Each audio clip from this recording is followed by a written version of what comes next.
¿Qué tal amigos, amigas? Bienvenidas, bienvenidos a una nueva edición de nuestro podcast Se Tenía que Decir. Como siempre, llegamos a través de la plataforma de podcast favorito, y también nos pueden ver a través de YouTube en el canal de Espacio Libre, que realiza esta producción conjuntamente con Media Comunicaciones. Yo soy Paco Pérez García, arroba Paco al Sur en Twitter, Instagram y en TikTok también, para que puedan ver, escuchar los principales bytes, las principales pepas de lo que vaya saliendo en esta jornada de esta semana. Les agradecemos a quienes nos están siguiendo en nuestras plataformas, a quienes están haciendo comentarios constantes de lo que estamos publicando día a día, y les agradecemos también el apoyo que le vienen dando a nuestro programa. Y para continuar con este programa, para poder seguir haciendo el análisis, la mirada, el desarrollo de la producción de manera independiente, también es que les presentamos a ustedes, a quienes nos ven en YouTube, pueden ver en la parte superior, sí, en la parte superior tenemos un código de IAPE y un código de PLIN para que ustedes puedan también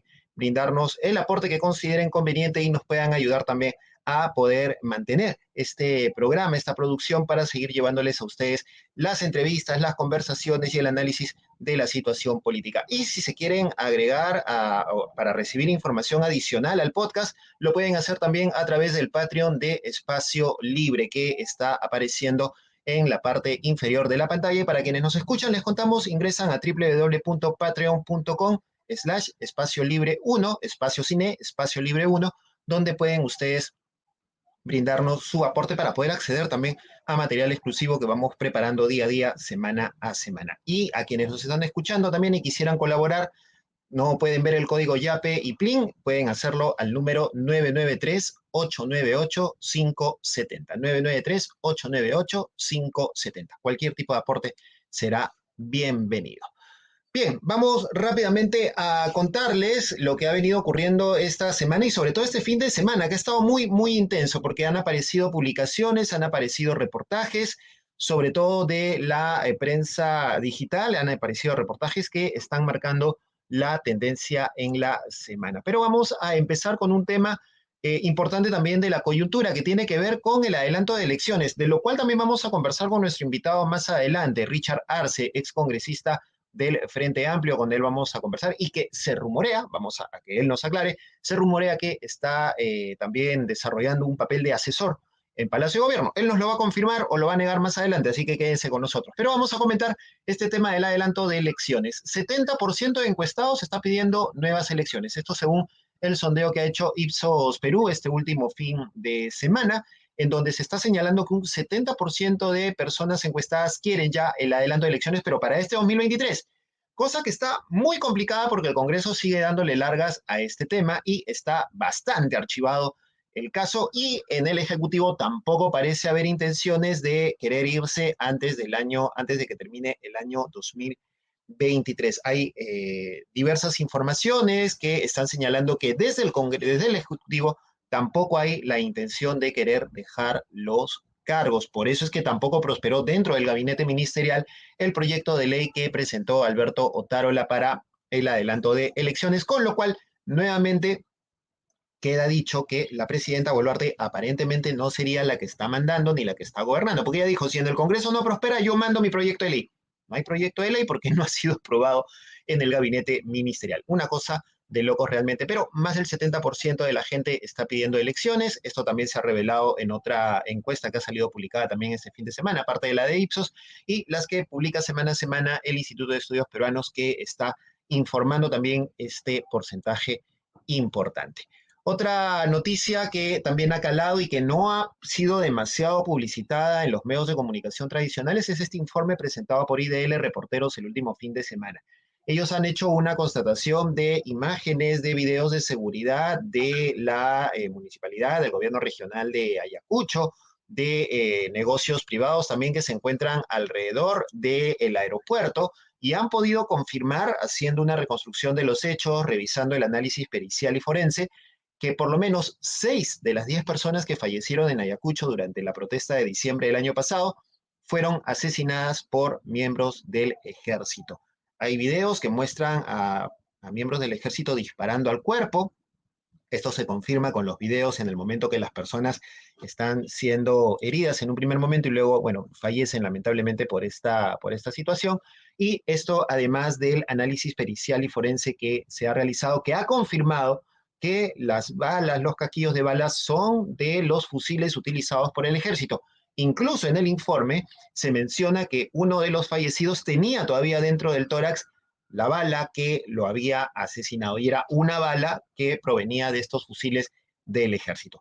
¿Quiénes son los responsables? En primera instancia, los jefes militares de las zonas en las que se estuvo desarrollando las manifestaciones. El informe de IDL Reporteros menciona con nombre y apellido a los capitanes que estaban a cargo de estas operaciones, pero además hay una responsabilidad política y debería haber una responsabilidad judicial con quien en ese entonces era el ministro de Defensa, Alberto Otárola, así como el presidente del Consejo de Ministros, Pedro Angulo, y inclusive la misma presidenta de la República, aunque la presidencia de la República por lo general no es responsable penalmente de sus actos, sino más bien el gabinete ministerial. Sé que el señor Alberto Otárola, como exministro de Defensa, tiene mucho que responder respecto a esta situación de los fallecidos asesinados en Ayacucho por las fuerzas militares. Último tema para comentar. Hablábamos del tema de la ampliación del plazo de la legislatura para ver el tema del adelanto de elecciones. Y es que el Congreso está discutiendo o podría discutir este tema, pero no se terminan de poner de acuerdo. Aparentemente no hay consenso para retomar el debate a pesar de la ampliación de la legislatura y podrían mandar el tema a FOJ, que está en FOJ 0, a que se inicie el primer debate recién en la siguiente sesión que estaría comenzando después del 17 de febrero.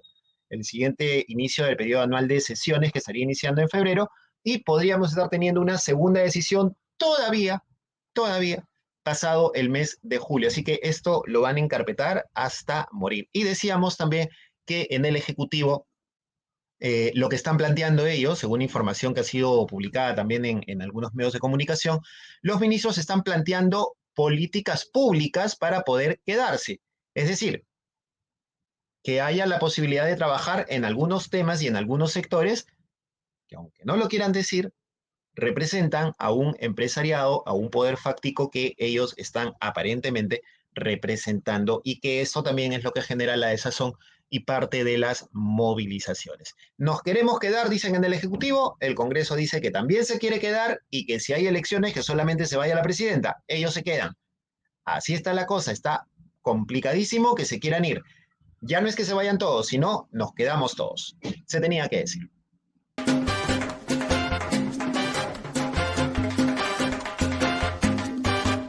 Continuamos aquí en Se Tenía que Decir y estamos ahora en nuestra sección Los Bytes, para recordarle a quienes nos escuchan desde antes y contarle a quienes están sintonizando o escuchando por primera vez nuestro programa. Los bytes es el término que los periodistas le damos a los extractos de audio, de video que luego son utilizados en los informes, en las noticias y que por lo general recogen las principales declaraciones de diversos personajes o algunos sucesos que ocurren en la coyuntura. Y eso es lo que nosotros les traemos a continuación. Vamos a empezar con este primer byte, este primer video que recoge la intervención del padre Luis Zambrano. Él es un sacerdote diocesano, párroco de la parroquia del Pueblo de Dios en Juliaca, esto en Puno, y el ruido que ustedes acaban de escuchar son pruebas que el párroco ha presentado de la represión policial. Aparte de los objetos contundentes y de los casquillos, de los gases lacrimógenos, ha presentado también casquillos de bala, ¿no? De perdigones y de bombas lacrimógenas. Escuchemos un poquito lo que ha dicho el sacerdote diocesano Luis Zambrano de la parroquia Pueblo de Dios en Juliaca. En otras arterias también recibieron una terrible, una feroz agresión por parte de la policía. Posteriormente vinieron mamás, viudas, huérfanos, familiares de los asesinados y heridos, y por la confianza que tienen a la parroquia, trajeron un poquito de lo que pudieron recoger cuando hubo esta agresión. Por tierra, los policías tiraban bombas lacrimógenas por la tierra. Y ese ruido que están escuchando ustedes es el tubo que resta de la bomba lacrimógena que el padre muestra ante la cámara y lo lanza conjuntamente con los demás objetos, entre ellos casquillos de bala, de los perdigones, que han sido finalmente arrojados, lanzados por la policía contra las personas en Juliaca, donde también ha habido un número importante de fallecidos y ni qué decir de heridos durante las protestas. Hasta ahora a este padre no lo han terruqueado, Luis Zambrano no lo han terruqueado, pero es importante escuchar lo que este sacerdote tiene que decir. Él ha dicho, la policía ha venido a matar, vinieron desde Lima a matar, es lo que ha señalado el padre Luis Zambrano, y ya, si no se escucha a este gobierno que la pega de creyente, recordemos que la señora Boluarte salió en una misa comulgando junto con Otárola, ¿no? Todos comulgando eh, muy católicos ellos, yendo de la mano de Dios, pues a ver si escuchan un poco a este sacerdote y a otros curas que también están denunciando la fuerte represión que se ha dado contra peruanas y peruanos y que se sigue dando todavía en diversas regiones del Perú. Vamos ahora con el segundo byte. Este es un caserito, ya Hasta se el convirtió en 17, caserito de la de los todavía bytes. si hay voluntad El ministro de política, se Educación, podría tocar el Oscar tema Becerra. adelanto de elecciones. ¿Usted hace alguna exhortación adicional? Me imagino que sí, ¿no? Eso es, yo preferiría no interferir así como no me gusta que alguien me diga lo que tengo que hacer, tampoco les voy a decir yo lo que tienen que hacer Es a un otros. actor político importante en el país, ¿no? Parte del Ejecutivo. Sí, bueno, todos deseamos que el país se pacifique. Se usa mucho la expresión, el pueblo quiere, el pueblo quiere. 20.000 personas es menos de 1 por 1.000 de los peruanos. Y ni siquiera sabemos si esos 20.000 quieren lo que sus supuestos voceros nos dicen que quieren. Porque si usted le pregunta a una persona al azar, ¿por qué quiere que se vaya Dina Boluarte? No tiene idea. ¿Qué quisieras cambiar en la Constitución? No saben porque ni siquiera la han leído. Entonces, estas consignas que se repiten como loros, no son el pueblo, son unas cuantas personas asusadas por mentes malignas que terminan en lo que acabamos de ver en estos 7 héroes de la Policía Nacional que han sido asesinados vilmente, ¿no? Yo desde aquí quisiera, a través de ustedes, transmitir mi solidaridad y mis condolencias a las familias de estos policías que han sido salvajemente asesinados. El ministro de Educación habla, Oscar Becerra, y decimos, y es caserito de esta sección, habla no solamente, la semana pasada no solamente catalogó de estibadores y de plaga a los trabajadores CAS, sino que ahora dice que quienes manifiestan repiten consignas como loros. O sea, el desprecio sigue siendo terrible. Es totalmente... estoy tratando de medir los calificativos para no decir algo fuera de lugar, pero hay un desprecio muy alto, muy significativo por parte de las autoridades contra la gente que está manifestándose, contra la gente que está protestando. La insultan, la denigran, la terruquean, y lo que se veía venir, el asesinato de 7 policías en el Brain, que estaban en una carretera cerca de la Convención y que fueron emboscados aparentemente por los remanentes del narcoterrorismo, se iba a utilizar y se va a utilizar para seguir terruqueando a la movilización, a la protesta. Ojo, hay una versión que ha dado Jaime Antesana, que es un especialista en temas sobre terrorismo y de los hechos del narcotráfico que ocurren en el Bray y en el Guayaga. Él ha dicho que esta emboscada podría tratarse de un ajuste de cuentas por policías o por narcos contra los policías que se encargan de decomisar o de robar la hoja de coca, de cobrar cupos, de robar la droga producida. Es una cosa bien seria la que se está diciendo y que debería ser analizada. No debería utilizarse esto para decir, sí, el terrorismo. Hoy, lo que hay en el Brain no es terrorismo, no es Sendero Luminoso. Son remanentes de ese grupete de Sendero Luminoso que ahora sirve de brazo armado del narcotráfico. Ellos manejan el tema del narcotráfico en el Brain. Y es un tema que lamentablemente hasta el momento no ha sido resuelto. Si tanto dice el gobierno, y lo dice el señor Becerra y otros más, que estas movilizaciones de los loritos son asusadas y financiadas por el narcotráfico y por la tala ilegal, ¿por qué no entran al Brain y de una vez capturan al camarada José y desarticulan esa fuente que hay ahí de narcotráfico? ¿Por qué? ¿Por qué la policía, con ese despliegue que ha tenido hace unos días en Lima, más de 9.000 efectivos policiales, no se despliega en tanquetas, ¿no? En helicópteros, esos que usan para lanzar gases lacrimógenos a la gente desde el aire, ¿por qué no entran al Brain? ¿Por qué? ¿A quién no le conviene que se entre al Brain, que se desarticule el narcotráfico? ¿Por qué el señor Becerra sigue insultando a los manifestantes? ¿Por qué el señor Becerra sigue hablando por demás y aprovecha para utilizar una desgracia lamentable para la familia policial para seguir derruqueando a quienes están manifestándose? Vamos ahora con el tercer y último byte. Ha vuelto, reapareció, porque la cancha se le está empezando a emparejar un poquito. Doña Keiko Fujimori, lideresa de Fuerza Popular, apareció nuevamente por las calles en esta oportunidad en el norte, en una reunión con sus militantes. Hoy yo defiendo, creo que nuestro país merece ir un adelanto de elecciones para salir de esta crisis. Y teniendo toda la posibilidad de ser candidata, creo también que debo de esperar. Porque yo no voy a ser un factor más o una excusa de los rojos para que me sigan echando la culpa. No, señores. Y además creo, como presidente del partido más grande de nuestro país, primero está nuestro país. O sea, ella dijo en algún momento que no iba a candidatear, que no iba a volver a postular, pero ahora como está la cosa así, río revuelto, ganancia de pescadores, dice, tengo el derecho de ser candidata, dice la señora Keiko Fujimori, procesada, investigada todavía por el delito de lavado de activos. Ojo, eso todavía no se ha resuelto. Lo que se ha archivado es una denuncia absurda que presentó un ex magistrado, también otro impresentable, pero bueno, la señora Keiko Fujimori tiene todavía un proceso abierto que se está siguiendo. La fiscalía se está demorando en presentar el expediente, esa es una cosa de locos también, pero la señora tiene ese proceso abierto, pero no pierdo oportunidad para decir, ojo, yo puedo ser candidata, pero como soy buenita, ¿no? Como pienso en el país, voy a esperar porque, y viene el terruqueo, no voy a darle pie a los rojos para que me echen la culpa. Recordemos lo que dijo Susel Paredes hace algunas semanas a quien se tenía que decir. Esta desgracia que venimos viviendo actualmente arranca en los términos recientes cuando la señora Keiko Fujimori no reconoce su derrota en el año 2016 frente a Pedro Pablo Kuczynski. Y luego lo que ha venido año tras año, momento tras momento, en donde el fujimorismo tiene mucho que ver, mucho, mucho, mucho que ver.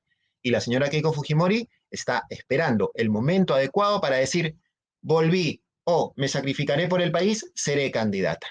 ¿Ustedes votarían por Keiko Fujimori? Se tenía que decir.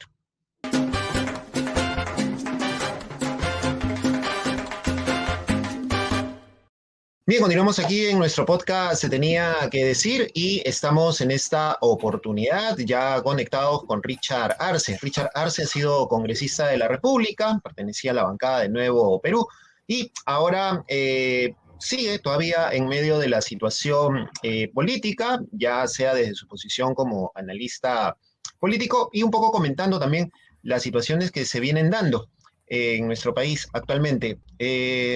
Richard, ¿qué tal? ¿Cómo le va? Bienvenido.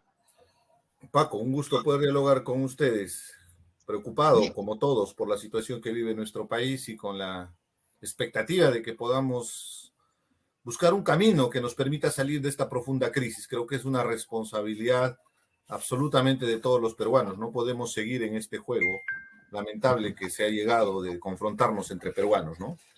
Una situación preocupante porque, a ver, usted lo menciona, ¿no? Estamos enfrentándonos entre peruanos y un informe reciente de IDL Reporteros ha señalado que al menos 6 de los 10 civiles que fallecieron en Ayacucho fueron asesinados por el ejército, ¿no? Es lo que hemos estado viendo en las últimas horas. Este informe han hecho un despliegue, análisis de videos de cámaras de seguridad, tanto oficiales como de locales, y un poco analizando la posición también de los soldados al momento de la toma del aeropuerto en Ayacucho el año pasado, y bueno, lamentablemente se estaría confirmando que son 6 personas que fallecieron a manos de soldados del ejército. Hay responsabilidades políticas ahí, una de ellas la del ahora primer Alberto Tarola, pero aparentemente no va a pasar nada ahí. ¿Usted cómo ve esta situación? Por supuesto que hay responsabilidades políticas, pero también hay responsabilidades penales. Y creo que en un Estado de Derecho lo que tenemos que avalar, sobre todo, es la defensa irrestricta a los derechos humanos. Y se tiene que investigar a fondo para llegar con los responsables y que se asuma justamente las consecuencias de una situación compleja.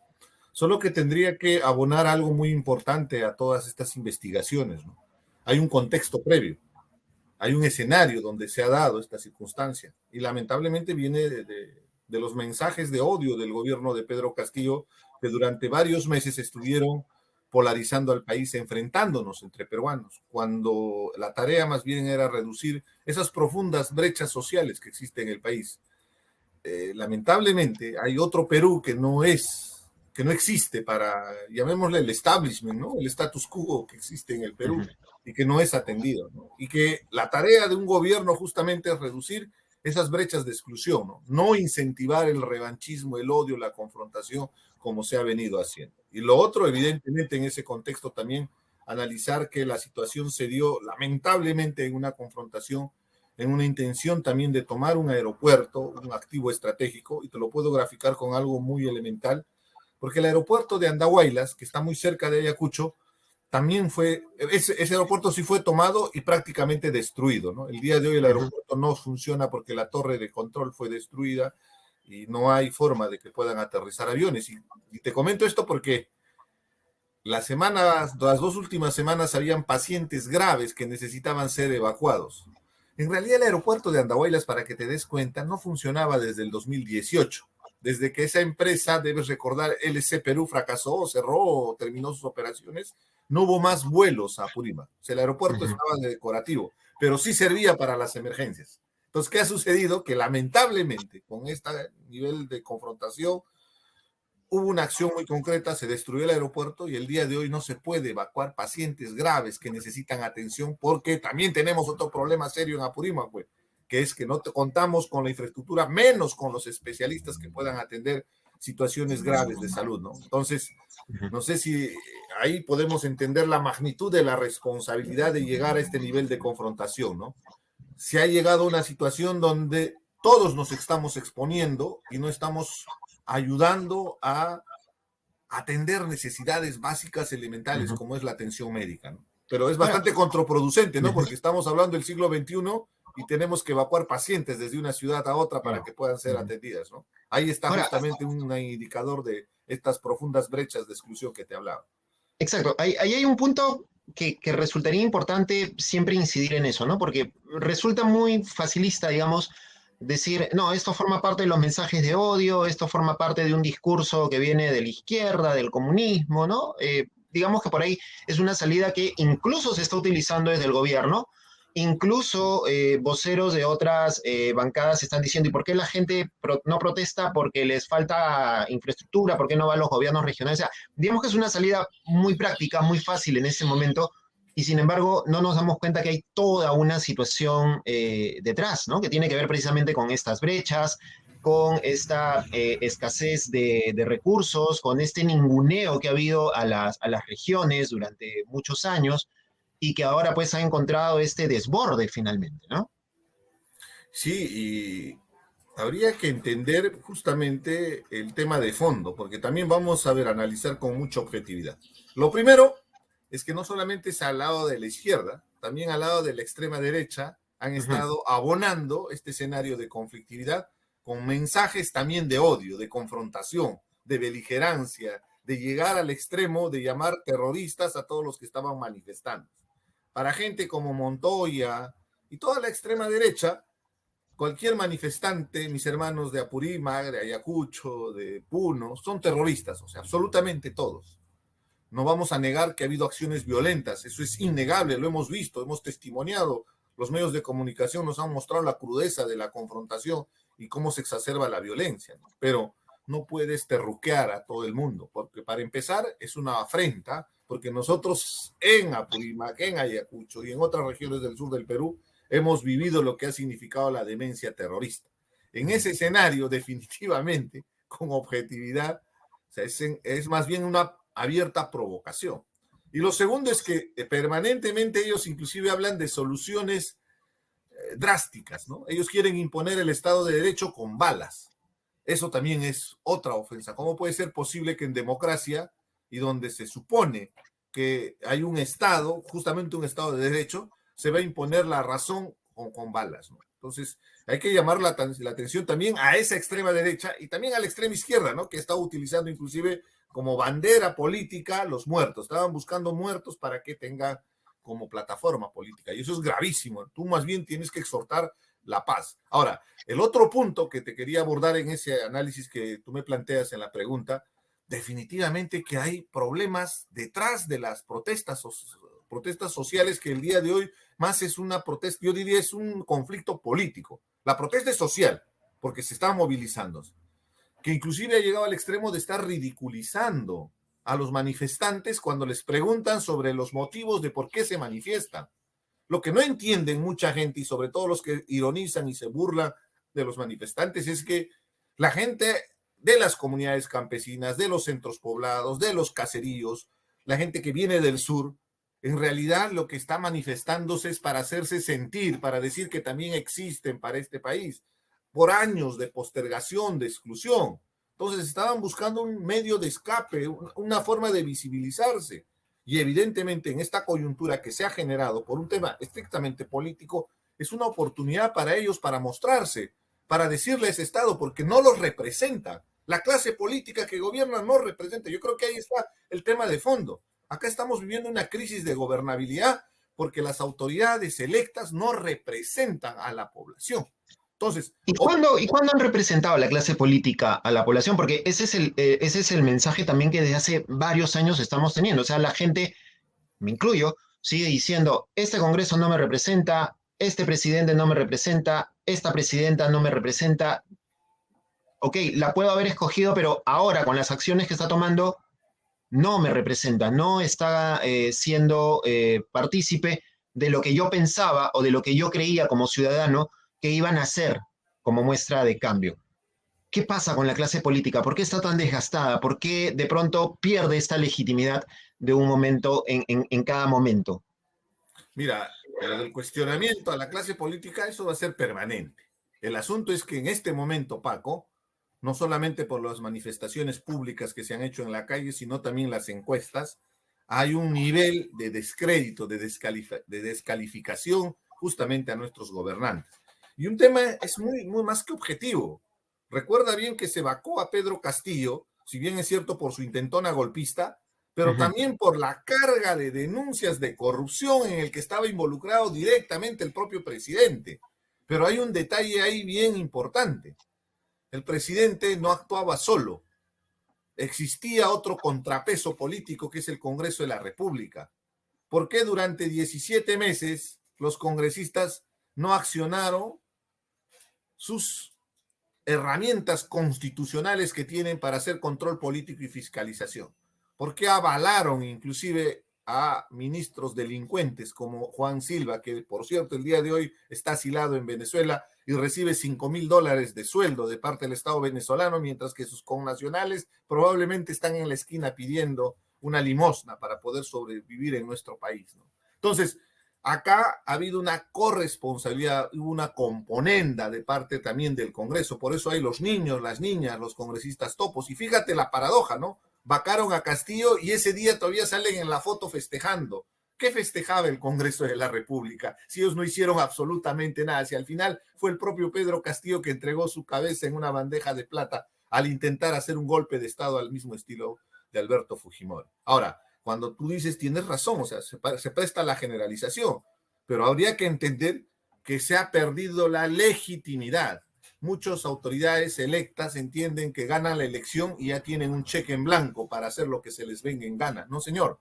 Acá, en democracia, cada autoridad día a día tiene que ganarse el respeto y sobre todo tiene que legitimar su poder que tiene sobre el Estado, porque vivimos en una democracia representativa, supuestamente, no representa. Entonces, cuando no, como tú lo acabas de graficar, cuando se genera ese sentimiento de que no nos representa, evidentemente se está perdiendo legitimidad. Pero también toquemos los temas de fondo. Pues, ¿por qué no nos representa? Porque ahí ya te habrás dado cuenta de que hay un serio problema en nuestro sistema de representación, que es basado en función de los partidos políticos. ¿Y qué son los partidos políticos? No son más membresías que se ofertan al mejor postor. En otras palabras, son simplemente franquicias que se ofertan en cada elección, donde uno compra inclusive la candidatura. Ahí es donde inicia, pues ahí está el génesis, ahí está el origen de toda esta crisis política. O se generan cambios que hace que quienes están dentro de los partidos también se movilicen o se muevan, ¿no? En el caso de usted, por ejemplo, terminó renunciando a la agrupación Nuevo Perú, creo, porque también se dio todo este movimiento, esta cercanía con Cerrón, fue una de las causas. Pero ¿Cómo podemos resolver eso, ¿no? es parte de la debilidad de las organizaciones políticas, ¿no? O sea, hay unas cuestiones objetivas, hay cuestiones de principios. Si tú tienes unas banderas que enarbolas, como por ejemplo la lucha contra la corrupción y que ha sido tu principal soporte durante una gestión parlamentaria donde tratamos de construir el nuevo Perú, donde confrontábamos abiertamente la corrupción del fujimorismo, inclusive con sus socios del APRA y todo lo que pretendían hacer con una mayoría absoluta en el Congreso, se toma una decisión unilateral por un sector del partido para hacer una alianza justamente con corruptos. Y no solamente era Vladimir Cerrón, era Gregorio Santos, debes recordar. Inclusive estaba también Yehude Simons. Entonces, en lo personal, yo soy leal a mis principios, soy leal a nuestro país. Entonces, si una organización política se tuerce y trata de hacer una alianza con personas totalmente cuestionadas y corruptas, evidentemente, como ahora se ha refrendado, Gregorio Santos está sentenciado, tiene 2 sentencias, le han demostrado que ha recibido plata de empresas constructoras para favorecerse, para inclusive construirle casas a su esposa y a sus amantes, ¿no? O sea, para que veas el nivel de degradación de estos vergüenzas, ¿no? Y Cerrón ya tiene 2 sentencias por corrupción y tiene 9 procesos donde está claramente vinculado, ¿no? Entonces, si tú vas a hacer ese tipo de alianzas, es imposible, pues, Paco, que uno pueda seguir avalando, porque ¿con qué cara podríamos salir, con qué cara podría salir en este momento a una entrevista con Paco Pérez en Nativa TV y hablar de lucha contra la corrupción? Nativa TV, por y después, y después estoy ahí con el problema, ¿no es cierto? Ahora, en medio de este camino de tratar de hacer política, de buscar que se lleven voces, ¿no?, distintas o que por lo menos en Palacio escuchen, ¿cuál es el papel que está cumpliendo Richard Arce? Porque en algún momento se conoció que usted visitó Palacio de Gobierno junto con el abogado Luciano López para hablar con la presidenta Boluarte. Usted después salió a aclarar y dijo que se había logrado incluso que hubiera algún tipo de apoyo para Apurímac, ¿no?, para un tema de apoyo para la región, etcétera. Pero ¿cuál es el papel que está jugando Richard Arce en este momento? ¿Hay alguna cercanía con Palacio de Gobierno? ¿Está usted como asesor? ¿O simplemente va cuando en algún momento lo llaman o usted decide ir y lo reciben? ¿Cuál es el papel que está jugando Richard Arce en este momento en aras de lo que venimos hablando hace un rato, ¿no?, de hacer política? Y transparencia sobre todo, ¿no? Porque para empezar lo estoy haciendo en mi función de ciudadano. Como ciudadano, si vemos un problema de esta naturaleza, más aún en mi condición de político, ¿no?, es importante que podamos contribuir desde la esquina que nos ubiquemos. Porque muy fácil es estar en el Twitter, estar en las redes sociales y de repente tener miles de likes ahí con un comentario, pero si podemos contribuir y ante una gentil invitación de la presidenta, y lo digo gentil porque generalmente la gente que está en el poder solo escucha a la gente de su entorno, nos permitió conversar con la presidenta y exponerle justamente esta situación que guarda mucha correlación con todo lo que estamos hablando el día de hoy. Hablar claro y directo sobre nuestra percepción de lo que está aconteciendo. Ahora, esos son posiciones que podemos expresarlo, son opiniones.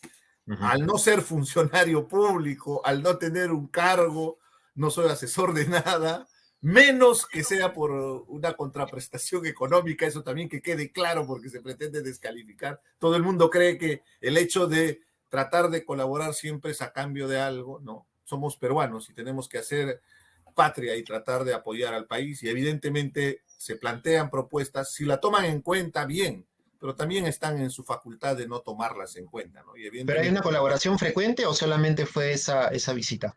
Fue absolutamente transparente porque ahí está el registro de la asistencia, de la hora que se ingresó. Inclusive hay un detalle muy importante, hablan de 4 horas, pero habría que recordar para entrar a Palacio, siquiera 2 horas te vas a demorar en ingresar porque hay todo un protocolo de seguridad que tienes que someterte porque es parte de la seguridad de Estado, ¿no? Y los protocolos que hay dentro de Palacio de Gobierno, ¿no? Entonces, objetivamente, mi responsabilidad como político, como ciudadano, es de aportar. Ahora, eso genera en este escenario de polarización, por supuesto, todo tipo de apreciaciones y sobre todo de parte de los adversarios políticos la descalificación, ¿no?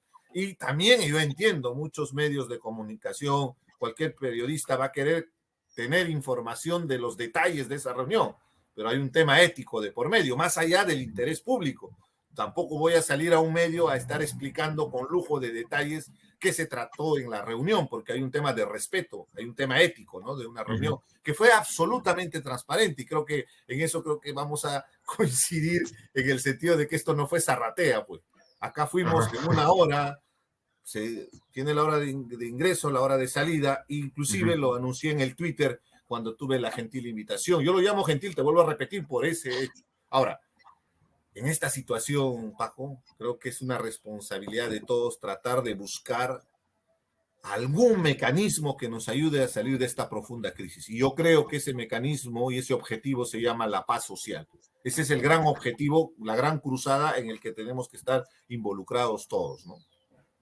¿Ha vuelto a Palacio? ¿La colaboración es frecuente o solamente ha sido esa visita nada más? Han sido de esas visitas puntuales que se han mencionado, ¿no? Ahí está, ha sido hace 2 semanas, 3 semanas, si es que no me equivoco. Correcto, correcto. Un poco para ir cerrando, señor Arce, ¿cómo vislumbra el futuro cercano? El Congreso está encarpetando el adelanto de elecciones, la presidenta no tiene tampoco la intención de renunciar, el gabinete con un premier sólido, duro, tampoco pretende generar algún tipo de paso al costado. ¿Qué nos espera teniendo a las Fuerzas Armadas y a la policía disparando a diestra y siniestra? ¿Qué nos espera para los próximos días? ¿O qué futuro, qué solución cercana podría haber? Lo primero es que es un error político no darse cuenta de lo que está aconteciendo con el país y sobre todo no tener esos gestos de desprendimiento que correspondería en esta circunstancia. Y que evidentemente, si tú no entiendes lo que está pasando en las calles, o si no lean las encuestas, pues 3 encuestadoras lo manifiestan claramente, y lo que dicen las 3 encuestadoras es que se vayan todos. El asunto es, ¿cómo se van todos? La fórmula es una reforma constitucional de adelanto de elecciones. Ahora, estamos frente a una pared, y una pared muy dura, donde el Congreso de la República ya nos ha demostrado durante más de una semana con 1001 argumentos que solamente fueron pretextos, que no quieren irse del Congreso de la República. Si han logrado por fin un consenso en el Congreso el día de hoy, es que no quieren irse y le van a buscar la sinrazón, porque no les importa lo que pasa con el país. Se ha llegado a tal nivel de desprecio con lo que viene aconteciendo, la cantidad de víctimas, de familias enlutadas, debería enrostrarles la responsabilidad histórica que tiene para hacer el adelanto de elecciones. No lo quieren hacer. Frente a ese escenario, y yo lo dije ya en otro medio, evidentemente el Ejecutivo tiene un rol muy activo porque tiene poder. Y eso fue lo que en realidad se planteó, ¿no? Que la presidenta podría cuestionar a ese Congreso, pero utilizando la renuncia como procedimiento para que se dé el adelanto de elecciones. Porque, ojo, Paco, tenemos que promover un adelanto de elecciones, pero que sea un proceso ordenado. Porque también vas a la calle y en la calle te dice, oye, ahorita que renuncie la presidenta, que ahorita se cierre el Congreso. La pregunta es, ¿y quién va a gobernar? O sea, tampoco podemos dejar el país al garete. Tenemos una responsabilidad frente a lo que acontece. Hemos visto el fin de semana lo que significa el narcoterrorismo, ¿no? La salvajada que han hecho de matar a los policías de la manera más cruel, 107 policías en el BRAE. Se requieren medidas y decisiones políticas. Y evidentemente para eso se requiere una conducción. ¿Y eso quién lo tiene? Los que están ahora en el poder constitucionalmente. Ojo con ese detalle, ¿eh? Porque es muy importante. Dina Boluarte era parte de la plancha presidencial de Pedro Castillo. Ha habido una sucesión constitucional. Renuncia la señora Boluarte en un escenario hipotético y asume el señor Williams. Es así de simple. Aunque en la calle dicen, no, que se pongan de acuerdo en el Congreso y por consenso que pongan a un nuevo presidente. ¿Tú crees objetivamente, Paco, que ese Congreso irresponsable, que no quiere saber nada con lo que está sufriendo el país, en un momento así que tengan que decidir para poner a un presidente, se van a poner de acuerdo? Si ni siquiera se han puesto de acuerdo para el adelanto de elecciones y han buscado 1000 pretextos, tanto la extrema izquierda, la extrema derecha, van a tener la capacidad, el desprendimiento de elegir. Yo le tengo muchas dudas y sobre todo me genera más bien mucha preocupación esa irresponsabilidad que veo del Congreso, ¿no? Por eso para mí, desde mi punto de vista, es que el Ejecutivo debería emplazar al Congreso de la República con el tema de la renuncia. Ese sería el camino más corto para tener fecha cierta de cuándo se daría ese adelanto de elecciones y que por fin podamos voltear esta página en el sentido político, ¿no? Lo que sí no se puede voltear la página es la necesidad de buscar justicia para todas las víctimas, no solamente los civiles, también por ese policía que fue quemado vivo, y de los 1.400 heridos, que la mitad también son policías, ¿no? Que van a quedar muchos de ellos con serias secuelas, ¿no? De lo que ha significado justamente la violencia a la que nosotros condenamos abiertamente, venga de donde venga. Muy bien. Richard Arce, ex congresista de la República, le agradecemos por haber estado con nosotros en esta sección, en este bloque Se Tenía que Decir, y seguiremos conversando seguramente más adelante para ver cómo se va resolviendo esta situación y cuáles serían las siguientes salidas. Muchísimas gracias. No, gracias, Paco. Solo termino expresando que al final todas y todos somos peruanos. Tenemos que aprender a convivir en paz. Y ese tiene que ser el gran objetivo nacional, buscar la paz social en estos momentos tan álgidos que vive el país y que nos interpela como sociedad para buscar un camino. Yo sé que los políticos somos los responsables, pero también desde la ciudadanía podemos hacer mucho para que esta situación pueda cambiar por el bien de todas y todos los peruanos. Muchas gracias. Perfecto, muchísimas gracias. Richard Arce estuvo aquí en la conversa en Se Tenía que Decir.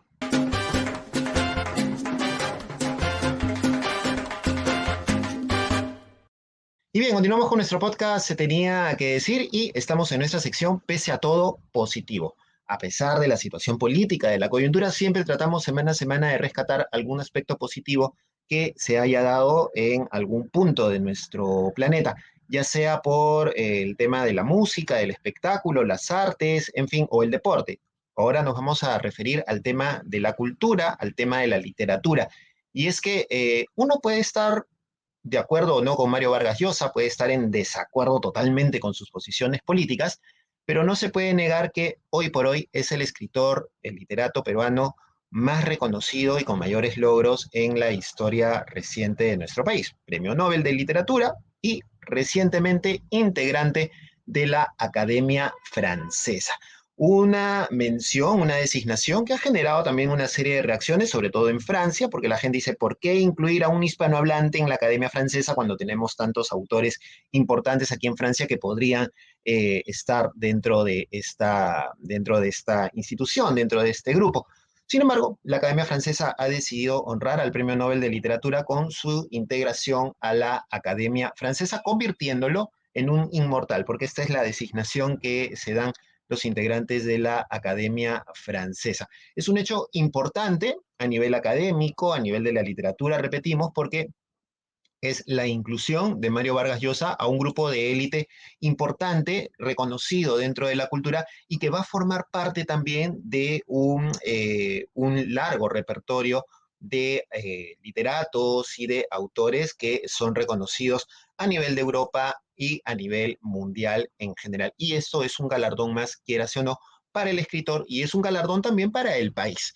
Ha generado noticias alrededor del mundo, la presentación, la incorporación de Mario Vargas Llosa a la Academia Francesa, conjuntamente rodeado con su familia, con sus hijos, al margen del tema farandulero que se ha convertido por momentos su relación, su vida amorosa. Al margen de eso, es importante reconocer también el hecho de que hay una familia alrededor de Mario Vargas Llosa que todavía lo sigue apoyando, a pesar, repito, de esta civilización del espectáculo que él mismo criticaba en su libro, en la cual él se ha visto inmerso en las últimas semanas, en los últimos meses, a partir del rompimiento que tuvo con Isabella Preisler y el aparente retorno, la aparente reconciliación con su esposa Patricia. Al margen de eso, es una noticia interesante, es una noticia importante para Mario Vargas Llosa, es una noticia importante para la cultura y la literatura peruana y, repito, al margen de estar en desacuerdo con sus opiniones políticas, sigue siendo nuestro literato más reconocido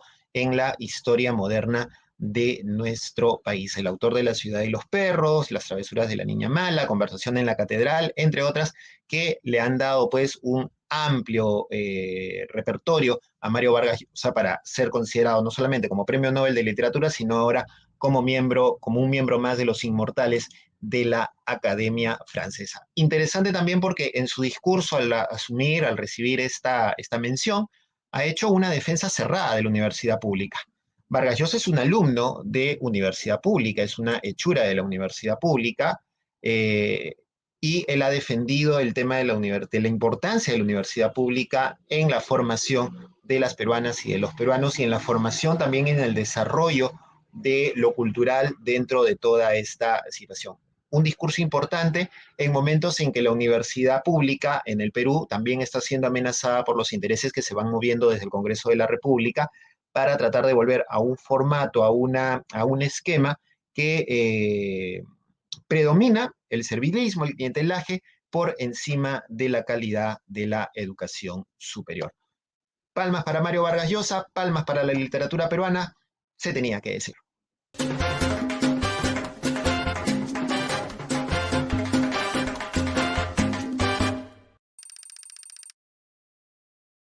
Y bien, llegamos al final de nuestro podcast. Se tenía que decir, les agradecemos enormemente a quienes nos escuchan semana a semana a través de Spotify o de su plataforma favorita de podcast, y a quienes nos siguen también a través del YouTube de Espacio Libre. Recuerden que estamos abriendo nuestras cuentas en Plin y en Yape al número celular 993-898-570 para recibir sus aportes si ustedes consideran conveniente apoyar a esta causa, apoyar a esta producción y a futuros trabajos que podamos realizar más adelante entre Espacio Libre y Paquimedia Comunicaciones. Y aquí abajo, a quienes nos están viendo en YouTube, también aparece la dirección de Patreon para que puedan suscribirse y por un pequeño aporte obtener también información exclusiva y adelantada de lo que venimos realizando y los informes también que se van publicando día a día, semana a semana en Espacio Libre. Nos pueden encontrar en Patreon como Espacio Libre 1, espacio sin E, 1 en números, Espacio Libre 1, ahí nos pueden encontrar y pueden brindarnos su apoyo y su respaldo. Yo soy Paco Pérez García, @Paco al Sur, en Twitter, en Instagram y en TikTok nos encuentran con los resúmenes de estas entrevistas, de las conversaciones y con noticias también que vamos sacando día a día y semana a semana. Nos encontramos la próxima semana en una nueva edición de Se Tenía que Decir. Muchas gracias por estar con nosotros. Chau.